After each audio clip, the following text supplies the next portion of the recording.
Paris, 1832. A young man writes frantically through the night, "Tomorrow he will fight a duel and die. But not for honor, not for his country, for a mysterious love, and for mathematics." This is the story of Évariste Galois, a rebellious genius, a visionary mathematician, a 20-year-old boy who forever changed the way we understand the world. Évariste Galois was born in 1811, during a time when France was still shaking from the aftershocks of revolution. His father was a local politician, liberal, anti-clerical.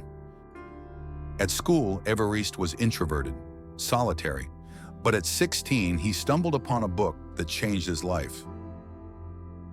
Legendre's Theory of Numbers. He devoured it like a novel. He wasn't a model student. He despised conventions, rejected authority, and refused to follow academic etiquette. He tried twice to enter the prestigious École Polytechnique, France's top scientific school. He failed both times.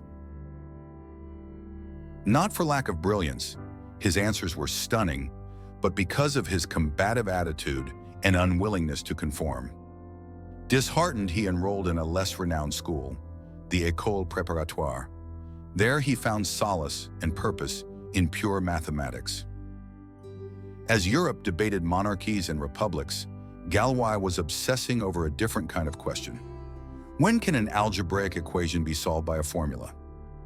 For quadratic, cubic, even quartic equations, general formulas were known, but the fifth degree and higher? No one had solved that mystery. Galois realized the answer wasn't in the numbers themselves, but in the relationships between the roots. An equation, he saw, contained an invisible structure of symmetries, patterns of how its solutions could be swapped or rearranged. From this radical insight, the concept of a group was born. Not a group of people, but a group of transformations, mathematical operations that revealed deep order behind apparent chaos. This became the foundation of what we now call Galois theory, a powerful lens to understand when equations can be solved and when they simply cannot. Excited, Galois sent his work to the French Academy of Sciences. It reached Augustin-Louis Cauchy, a giant of mathematics, but the manuscript was misplaced or ignored. He rewrote it, this time sending it to Fourier, the Academy's secretary.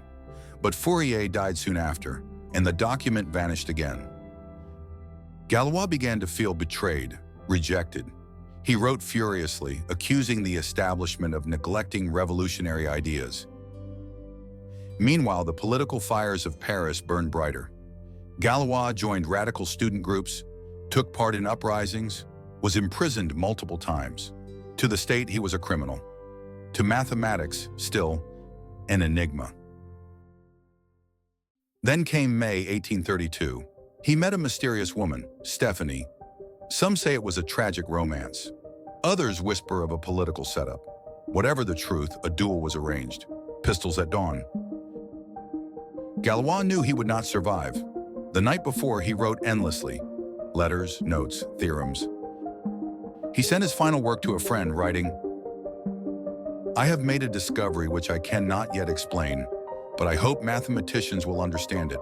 I have no time." Those final words, "I have no time," echo like a cry from the edge of genius and death. May 30th, a gray dawn in Paris. Two men face each other. Shots are fired. Galois is struck in the abdomen. He suffers for hours. Brought to a hospital, he dies the next day. 20 years old, no glory, no recognition, just pages filled with strange symbols and deep insights. But his work was not lost. Years later, Joseph Liouville discovered Galois' writings. He was stunned. This young rebel had unlocked a new universe. He had shown that the essence of equations lay not in solutions, but in the symmetry between them. His ideas gave birth to group theory, which now underpins cryptography, quantum physics, particle theory, error correcting codes, and even the math behind modern computers. The misunderstood genius had become a mathematical legend. Every time we secure a message online, Every time physicists study the deep structure of reality, we are following the path of Évariste Galois, the boy who wrote his revolution in ink and in blood. A genius, a rebel, a poet of mathematics. If this story moved you, give it a like. Subscribe for more journeys through science, history, and human brilliance. Because mathematics is more than just numbers.